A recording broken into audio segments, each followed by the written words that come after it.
I'm Michael Amir, and this is Verified.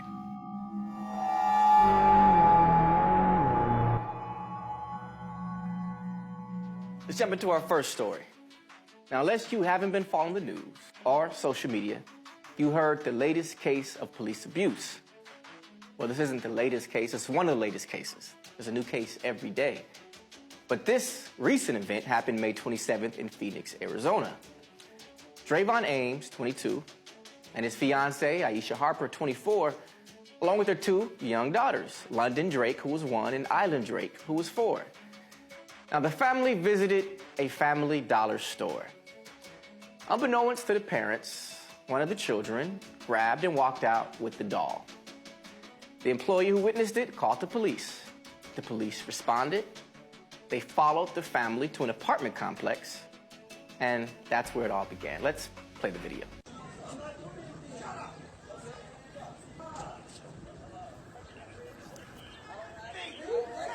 Oh, wait. Duffy, go get her kids. Go get her kids. Duffy, go get her kids. Hurry up. He needs to slow down, and those kids is right there.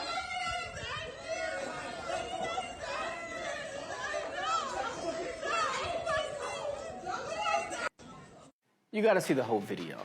Not only is a young man kicked and thrown on the floor, but the police pull out a gun on a mother pregnant with 2 children, cusses at her, telling her, "I will effing shoot you in front of your children." Keep in mind, this is over a doll reported stolen.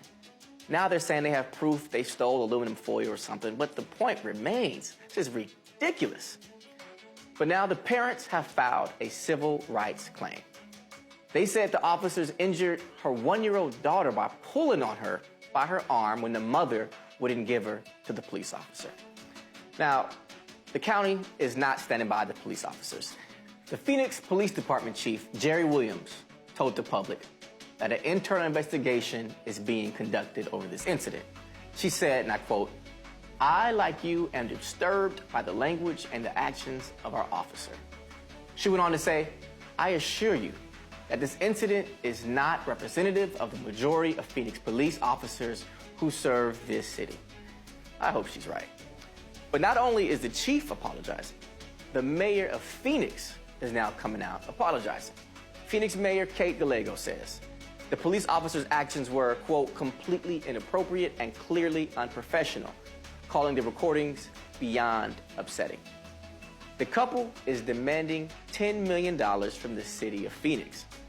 In the claim, they say the police officers committed battery, unlawful imprisonment, false arrest, and infliction of emotional distress, in addition to violating their civil rights.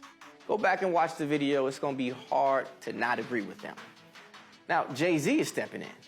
A division of his company, Roc Nation, has offered to provide legal support.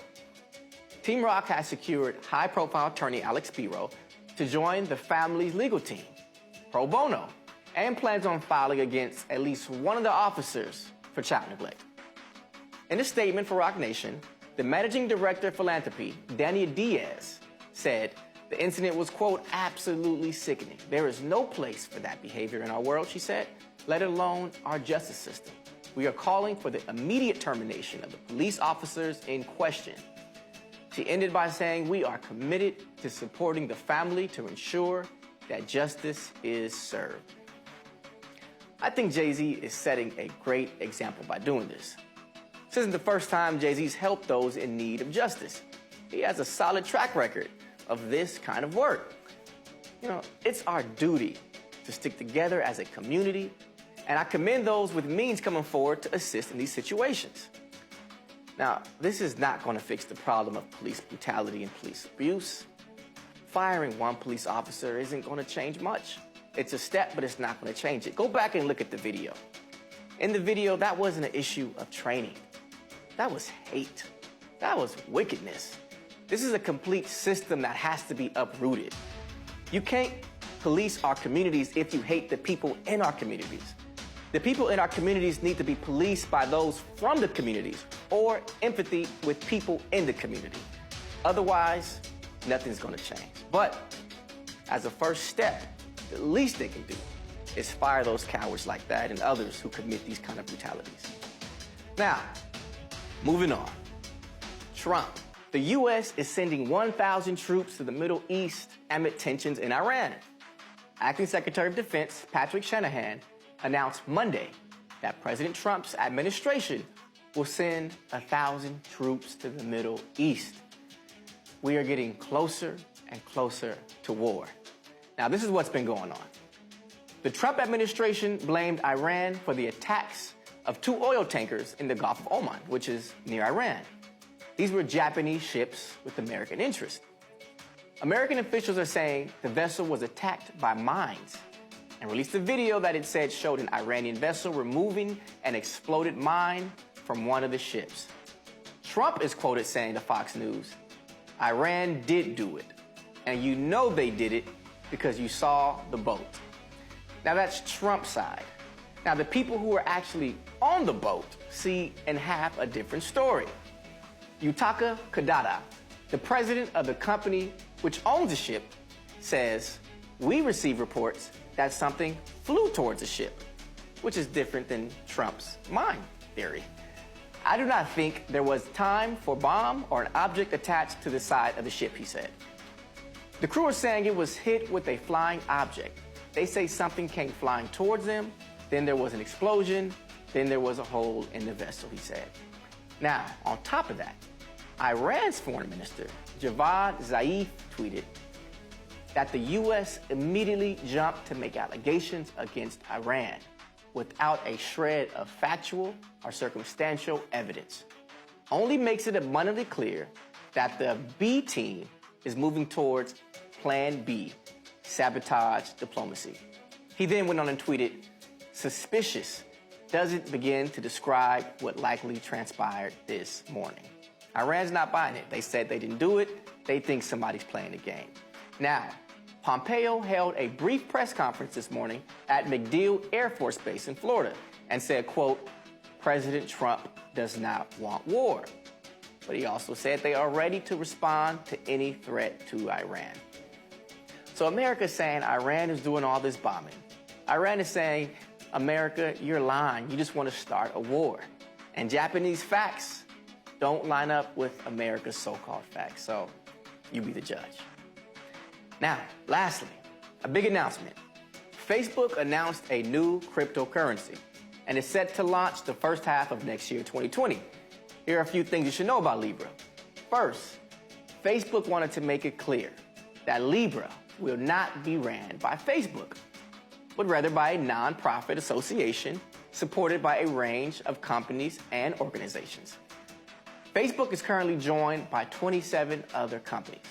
Some of those partners include Visa, Stripe, PayPal, which will be able to help merchants accept Libra. Some tech companies include eBay, Lyft, Uber, Spotify, and others. Their goal is to have at least 100 companies and organizations on board for its launch next year.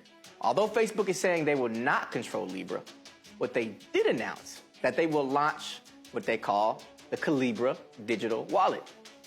This wallet will be accessible through a standalone app and integrated into Facebook Messenger and WhatsApp. It will be free, and it's designed to be a secure way for you to save and store your Libra currency. Like right now, there's Apple Wallet or Android Wallet. You can hold your money in your phone. Same way with Calibra. Now, the way they plan to profit off this is by offering very low fees to merchants and eventually offering financial services such as loans. Now, this is big. There's no guarantee this will be a success. They got a lot of hurdles to go over, but consider this. Facebook has over 2 billion active users. That's more citizens than China and the US combined. That's a nation.